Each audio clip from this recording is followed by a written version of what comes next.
Going ahead with the story, we see that the children have gathered near the window and they are trying to imagine or perhaps await that the sun will be out and it will be all gay very soon.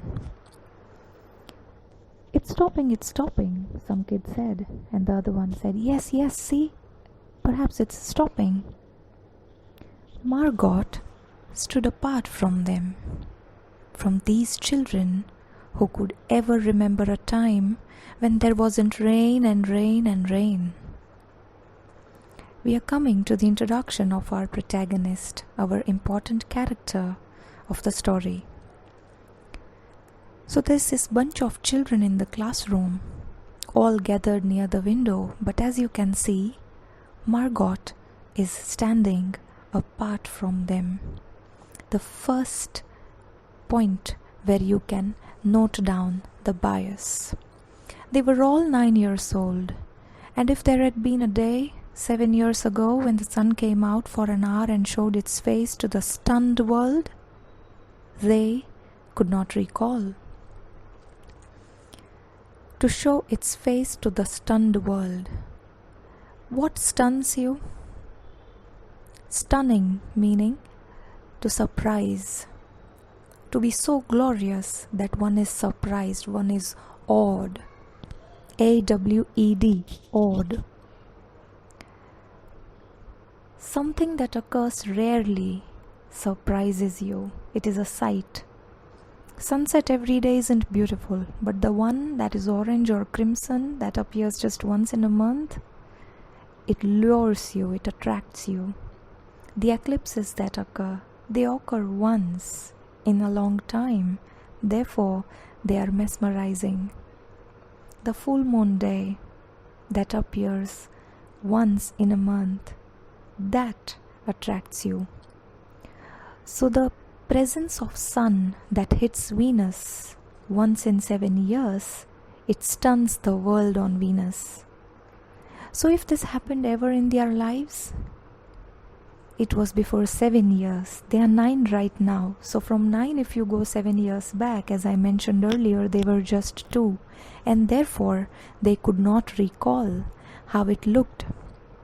Sometimes at night she heard them stir in remembrance, and she knew they were dreaming and remembering gold or a yellow crayon or a coin large enough to buy the world with. Margot had sometimes heard these children when they would be sleeping, all of them, in their dormitories. Dormitory is nothing but a room size structured where everybody is given a berth, and the lodging and boarding sort of a school. So she had heard some of them stir meaning to move. In the sleep, when you make unconscious movements, it's either with the eyebrows or the facial expressions, or sometimes, because of your subconscious mind that's active, you make movements. This told her that perhaps they were remembering the gold, or a yellow crayon, or a coin which is so huge that you can buy the entire world with it. These are the symbolisms that the children often make to remember how sun looks like. For us, we do not need any symbolism because we see the sun every day. But if you try to look for similar objects as sun, it could be a gold coin, it could be a bowl, it could be a yellow crayon with which you can paint one sun. She knew they thought they remembered a warmness, like a blushing in the face, in the body, in the arms and legs, and trembling hands. When the rain would stop and the sun would be out, when they would draw out their hand wide open to receive the sunlight, maybe their hands would begin to tremble, because it would be blast of warmth that came to them. So they would be a little nervous. The warmness that they felt last when they were just 2, maybe there was a little blushing that came on the face. What is blushing? When your cheeks are exposed to a little warmth when often you are exposed to cold, and from there if you are exposed to a little warmth or a little heat, that's when red tops come up. This is called blush. So there was like a blushing in the face, in the body, and in the arms and legs, and their trembling hands because of the nervousness, because of the sudden sweet experience of meeting the sun. But then they always awoke to the tatting drum. This was in their sleeps when they dreamt of it. What would they see out of the window when they wake up from this dream of the sun? Only the tatting drum. Tatting drum is the drum-like sound of the rain falling, the endless shaking down of clear bead necklaces upon the roof.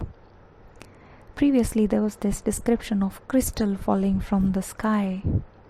Now is the description of lines of clear bead necklaces, as if somebody opened the hook of the necklace and left it loose right from the sky. And the bead are of crystal, translucent, transparent, as if they are all falling upon the roof, and that hard, huge noise. The walk, the gardens, the forests, and their dreams were gone, and this rain would be falling everywhere, upon the roof, in the walk meaning the walkways, the pathways between the buildings, even on the gardens, the forests. And the moment they woke up to this reality, all their dreams were gone. All day yesterday they had read in class about the sun, about how like a lemon it was and how hot. And they had written small stories or essays or poems about it. Generally, in a school, when some such event is going to take place, teachers try and introduce this event through some activities. So perhaps for these 9-year-olds, their teacher must have planned some activities about painting or writing or imagining, just picturizing their memories of the sun. So some of them must have mentioned that, oh, the sun looks like a lemon. Somebody said that, oh, it was hot, it was warm. They had also written some stories and essays and poems that came to their minds or of their own creativity. I think the sun is a flower that blooms for just 1 hour. That was Margot's poem, read in a quiet voice in the still classroom while the rain was falling outside. Look at the contradiction. The author is telling us that yesterday there was these activities conducted in the class, and in that activity Margot read out her poem or her quote that she wrote for the sun, her imagination of the sun, and that was, I think the sun is a flower that blooms for just 1 hour. To her, the sun is nothing less than flower that brings happiness, but it blooms only for an hour. And while yesterday she was narrating this verse about the sun, it was raining outside. It was falling hard. More in the next class.